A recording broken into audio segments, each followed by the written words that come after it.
మీషోలో చీరలు చూస్తా నేను గానీ అస్సలు ఎక్కువగా తీసుకోను. ఎప్పుడైనా గానీ నా టైంని బట్టి నేనైతే బయట షాప్‌లో పోయి నేను తీసుకుంటా చీరలు. కానీ నాకు వేరే పని ఉండడం వల్ల అయితే మీషోలో నేనైతే ఈ చీర అనేది తీసుకున్నాను.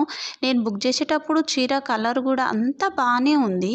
కానీ వచ్చినప్పుడు చూస్తే మాత్రం చీర క్వాలిటీ అనేది అస్సలు బాలేదు. రిటర్న్ చేద్దామని అనుకున్నా.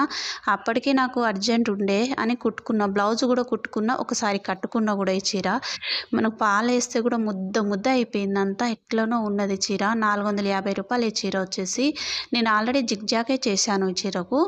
అయినా కూడా నార్మల్ కుట్టుకి, జిగ్‌జాగ్ కుట్టుకి తేడా అనేది ఉంటది. కానీ అయినా కూడా చీర అనేది చూడండి ఎట్లా మీకు చూస్తే అర్థమైతుంది కదా, ముద్ద ముద్ద అవుపడుతుంది కదా. మీషోలో మనం కొన్ని కొన్ని తీసుకోవాలి, కొన్ని కొన్ని అస్సలు తీసుకోకూడదు. ఎందుకంటే మనం అవుపడేటప్పుడు మంచిగానే అవుపడతాయి. మనకి ఇంటికి వచ్చిన తర్వాత అయితే అస్సలు కూడా బాగుండేయండి. ఎంతైనా మనం షాప్కి పోయి ఒకటికి 10 సార్లు చూసి తీసుకునే వస్తువులు అవి వేరే ఉంటాయి. ఇంట్లో అయితే అలా అనేది అస్సలు ఉండేవి. కాబట్టి షాప్లో తీసుకునేది నాకు బెస్ట్ అని అనిపిస్తుంది. మరి మీకేమనిపిస్తుంది కామెంట్ చేయండి.